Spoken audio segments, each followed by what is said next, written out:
अस्सलाम वालेकुम बच्चों, कैसे हैं आप लोग। मैं हूं मोहम्मद सत्तार और आज आपके लिए लेके आए हैं 10th क्लास का सेकंड लेक्चर और जिसका हमारा टॉपिक है वो है गैस एक्सचेंज इन ह्यूमन। अब ये जो ह्यूमन होता है इसमें जो रेस्पिरेटरी सिस्टम मौजूद है, ह्यूमन का रेस्पिरेटरी सिस्टम, ये 2 पार्ट से मिल के बना होता है। इसका जो पहला पार्ट है that is called air passage और जो सेकंड पार्ट है दैट्स कॉल्ड लंग्स। तो ये दोनों पार्ट मिल के ह्यूमन का रेस्पिरेटरी सिस्टम बनाते हैं। सबसे पहले हम डिस्कस करेंगे एयर पैसेज को।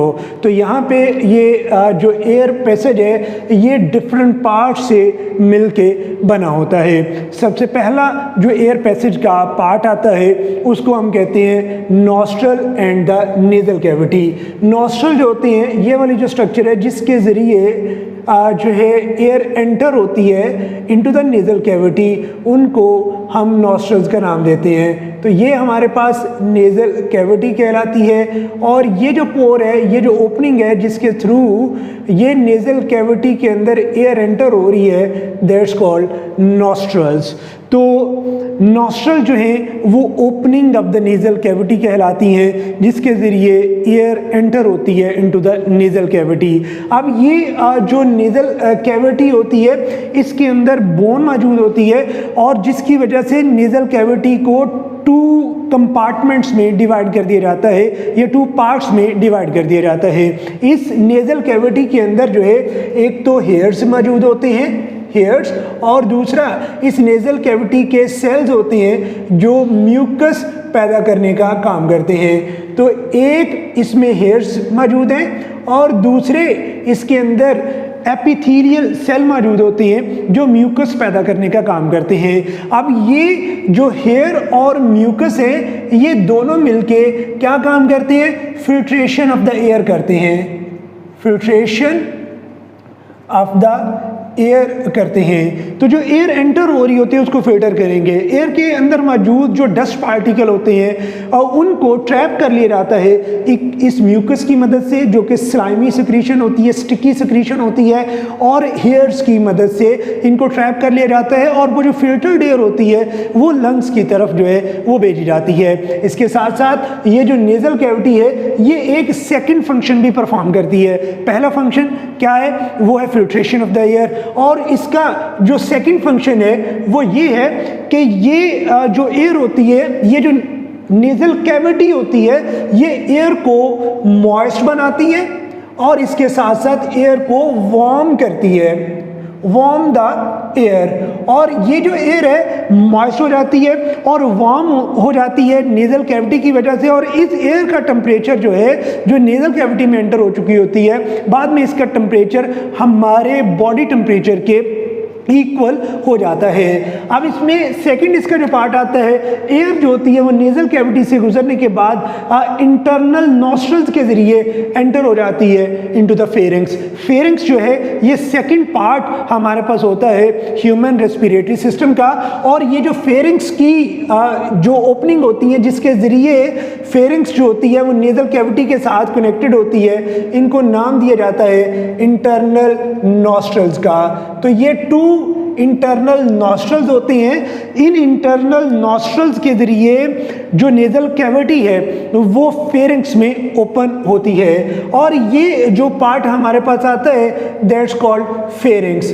फेरिंग्स एक मस्कुलर ट्यूब होती है, मस्कुलर पैसेज होता है जो कि कॉमन पैसेज है for the food and air. तो फेरिंग्स वो पैसेज है जिससे एयर और फूड जो है वो दोनों गुजर रहे होते हैं। तो बाद में ये जो फेरिंग्स है, फेरिंग्स के बाद हमारे पास अनदर पार्ट आता है दैट्स कॉल्ड लेरिंग्स, और लेरिंग्स को हम वॉइस बॉक्स भी कहते हैं। तो यहाँ पे आप देख सकते हैं कि यहाँ पे ये जो फेरिंग्स है ये आगे जाके 2 ट्यूब्स में डिवाइड हो रही है। एक ये वाली ट्यूब है, इसको नाम दिया जाता है लेरिंग्स का, दैट्स कॉल्ड लेरिंग्स, और एक ये वाली ट्यूब है जिसको नाम दिया जाता है इसोफेगस का, इसोफेगस का नाम दिया जाता है। अब ये जो है फेरिंग्स के बाद लेरिंग्स आती है, ये अनदर पार्ट है हमारे पास एयर पैसेज का और इसको हम वॉइस बॉक्स भी कहते हैं। अब ये जो लेरिंग्स है, लेरिंग्स एक कार्टिलेज की बनी हुई स्ट्रक्चर होती है जो कि टॉप ऑफ द ट्रैकिया के ऊपर मौजूद है। कार्टिलेज की बनी हुई स्ट्रक्चर है और ट्रैकिया के बिल्कुल ऊपर मौजूद होती है। इसको नाम दिया जाता है लेरिंग्स का।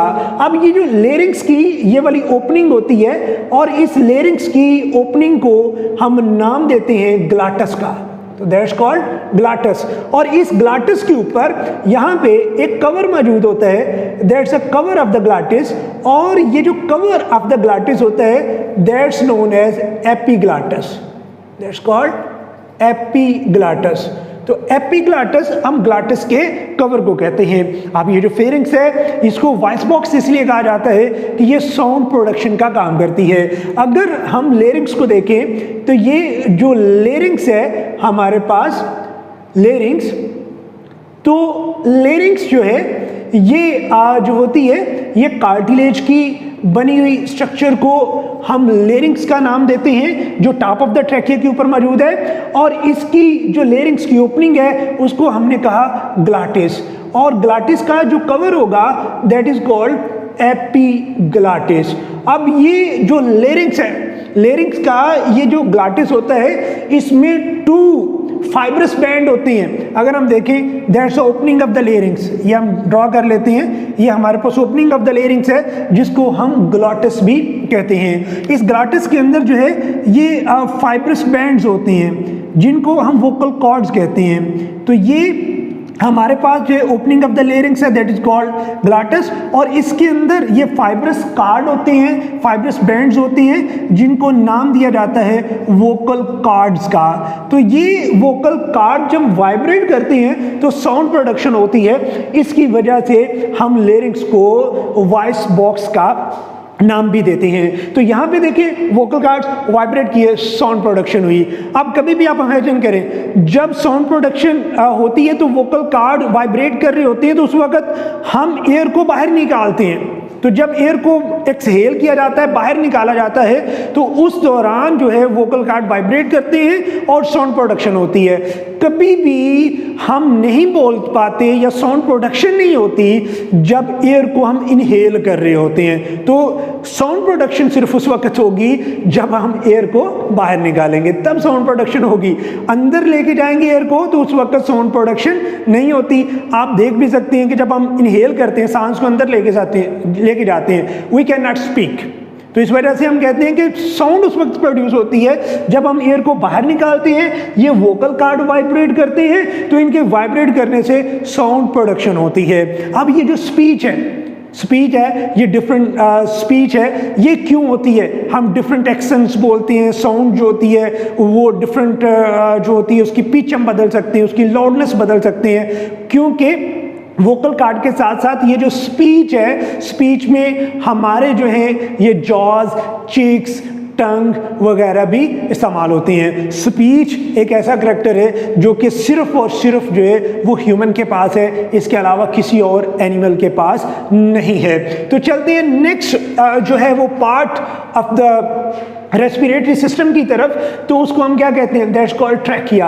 ट्रैकिया जो होती है ये एक ट्यूब है जो लेरिंग्स के साथ जो है ये कंटिन्यूस होती है, इसको हम ट्रैकिया का नाम देते हैं। ट्रैकिया की लेंथ कितनी होती है? 12 सेंटीमीटर तक इसकी लेंथ होती है, और ट्रैकिया को हम विंड पाइप का नाम भी देते हैं। It is also called wind pipe भी इसको बोला जाता है। ये जो ट्रैकिया है, ट्रैकिया जो होती है इसमें हमें ये नज़र आ रही है ब्लू कलर की, ये कार्टिलेज की बनी हुई प्लेट्स नज़र आती हैं, इनको हम सी शेप्ड रिंग भी कहते हैं, सी शेप्ड रिंग। और ये जो सी शेप्ड रिंग है ये कार्टिलेज के बने होते हैं, कार्टिलेज के ये सी शेप रिंग बने होते हैं। इस कार्टिलेज सी शेप रिंग्स का काम होता है कि ये ट्रैकिया को कोलैप्स होने के से जो है प्रिवेंट करते हैं जब हम एयर इनहेल या एक्सहेल कर रहे होते हैं। बाद में ये जो ट्रैकिया होती है ट्रैकिया जब एंटर होती है इनटू द लंग्स, तो लंग्स में एंटर होते ही ये डिवाइड हो जाती है इनटू द ब्रोंकाई। कितने ब्रोंकाई बनेंगे? 2 ब्रोंकाई। तो ये 2 ब्रोंकाई में डिवाइड कर जाती है और एक ब्रोंकाई राइट लंग्स में और एक लेफ्ट में चला जाता है। ये जो ब्रोंकाई होते हैं जब ये एंटर होती हैं एंड ब्रोंकाई बनते हैं विद इन द लंग्स, तो ये ब्रोंकाई आगे डिवाइड रीडिवाइड करते हैं, ब्रोंक्यूल्स बनाते हैं। ब्रोंक्यूल्स जो होते हैं ये डिवाइड रीडिवाइड करते हैं, एल्वियोलर डक्ट बनाते हैं और एल्वियोलर डक्ट जो होती हैं वो लास्ट पार्ट के साथ कनेक्टेड होती हैं जिनको एल्वोलाई कहा जाता है। इसमें यहाँ पे देखें तो यहाँ पे ये हमारे पास ट्रैकिया है और ये जो पार्ट होता है that is called bronchi, that is called bronchi, और सिंगल को हम ब्रोंकस का नाम देते हैं। अब ये जो ब्रोंकाई होती हैं जब ये लंग्स के अंदर जा रही हैं तो डिवाइड रीडिवाइड कर रही हैं और ब्रोंक्यूल्स बनाती हैं। ब्रोंकाई जो होती है इनके अंदर भी कार्टिलेज मौजूद होती है, लेकिन जब ये डिवाइड रीडिवाइड करते जाते हैं तो इनके अंदर कार्टिलेज जो होती है वो आहिस्ता आहिस्ता खत्म हो जाती है और यहाँ पे जब ये ब्रोंक्यूल्स बनते हैं तो इनके अंदर कार्टिलेज होती ही नहीं है, ये सिंपल मसल्स के बने होते हैं। अब यहाँ पे देखें तो ये हमारे पास ब्रोंकाई है, ये डिवाइड रीडिवाइड कर रहे हैं तो क्या बना रहे हैं? ब्रोंक्यूल्स बना रहे हैं। तो ब्रोंक्यूल्स जो है ये ऐसी ट्यूब्स होती हैं जिनके अंदर कार्टिलेज नहीं होती, कार्टिलेज खत्म हो चुकी होती है। ये जो ब्रोंक्यूल्स होती हैं ये आगे स्मॉलर डक्ट के साथ कनेक्टेड होती हैं जिनको हम नाम देते हैं एल्वियोलर डक्ट का।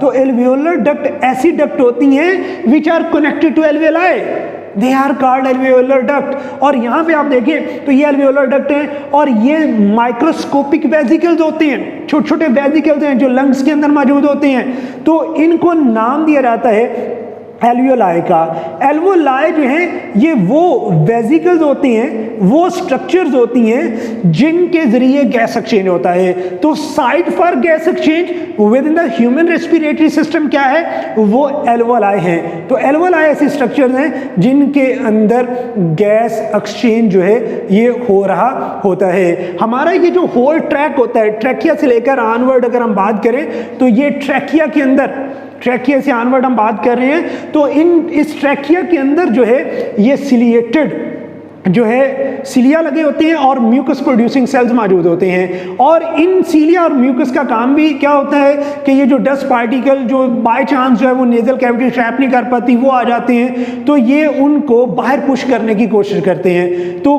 आपने देखा होगा कि जब कभी जो डस्ट पार्टिकल हैं वो हमारे रेस्पिरेटरी ट्रैक में चले जाते हैं तो हमें या कफ होती है, कफिंग होती है, तो कफिंग के बाद उनको रिमूव कर दिया जाता है, तो या उनको पुश कर दिया जाता है टुवर्ड्स द इसोफेगस। और जब वो इसोफेगस के पास आते हैं लेरिंग्स के थ्रू तो देन उनको स्वालो कर लिया जाता है या उनको कफ के जरिए बॉडी से बाहर निकाल दिया जाएगा। तो ये थे डिफरेंट पार्ट्स हमारे पास एयर पैसेज के।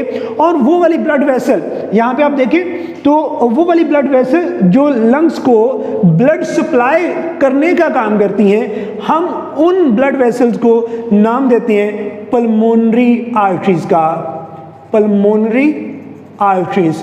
तो पल्मोनरी आर्टरी जो है ये ऐसी ब्लड वेसल है जो हार्ट से डीऑक्सीजनेटेड ब्लड लेती हैं और लंग्स को सप्लाई करती हैं। यहाँ पे ये जो वर्ड है पल्मो, पल्मो का मीनिंग ही लंग्स होता है। तो ऐसी आर्टरीज जो डीऑक्सीजनेटेड ब्लड हार्ट से लेंगी और लंग्स को सप्लाई करेंगी, they are called pulmonary arteries. तो ये पल्मोनरी आर्टरीज जब लंग्स में जाती हैं डिवाइड करती हैं, आर्टियोल्स बनाती हैं, आर्टियोल्स बनाती हैं। और ये आर्टियोल जो होती हैं ये फिर अगेन डिवाइड करती हैं और ये स्मॉल ब्रांचेस में कन्वर्ट हो जाती हैं विच आर कॉल्ड कैपिलरीज। तो ये कैपिलरीज में कन्वर्ट हो जाती हैं। ये जो कैपिलरीज होती हैं दे सराउंड एल्वियोलाई, दे सराउंड एल्वियोलाई। तो ये एल्वियोलाई को सराउंड करती है जहाँ पे गैस एक्सचेंज जो है ये हो रहा होता है। अब एल्वियोलाई के अराउंड ये जो कैपिलरीज होती हैं दोबारा से रीजॉइन करती हैं। तो जब ये रीजॉइन करेंगी तो रीजॉइन करने के बाद ये क्या बनाएंगी? ये सबसे पहले विनियोल्स बनाएंगी, स्मॉल वेन्स बनाएंगी जिनको विनियोल्स कहते हैं। और बाद में ये जो विनियोल्स हैं ये मिलके वेन्स बनाएंगी जो ऑक्सीजनेटेड ब्लड को लेके हार्ट की तरफ जाएंगी। और ये वाली वेन जो ऑक्सीजनेटेड ब्लड को लेके हार्ट की तरफ जाएंगी they are called pulmonary veins, pulmonary veins. तो पल्मोनरी वेन्स के अंदर कौन सा ब्लड होता है? Oxygenated blood. तो ये पल्मोनरी वेन्स ऑक्सीजनेटेड ब्लड लेके हार्ट की तरफ आ जाती हैं, जबकि जो डीऑक्सीजनेटेड ब्लड होता है it is delivered by the heart through pulmonary arteries to the lungs. तो ये जो पल्मोनरी आर्टरीज हैं इनके अंदर डीऑक्सीजनेटेड ब्लड जो है ये मौजूद होता है, डीऑक्सीजनेटेड ब्लड। तो ये था हमारा एयर पैसेज जो अभी हमने डिस्कस किया है। तो इंशाल्लाह नेक्स्ट जो लेक्चर आता है उसके अंदर हम लंग्स को बताएंगे कि लंग्स हमारे पास क्या होती हैं और वो कैसे काम कर रहे हैं, और देन इनहेलेशन और एक्सहेलेशन ऑफ द एयर जो है ये कैसे होती है। थैंक यू बेटा, आज का लेक्चर हमारा यहाँ तक है। नेक्स्ट लेक्चर के साथ हम नेक्स्ट वीडियो में आपसे मिलते हैं।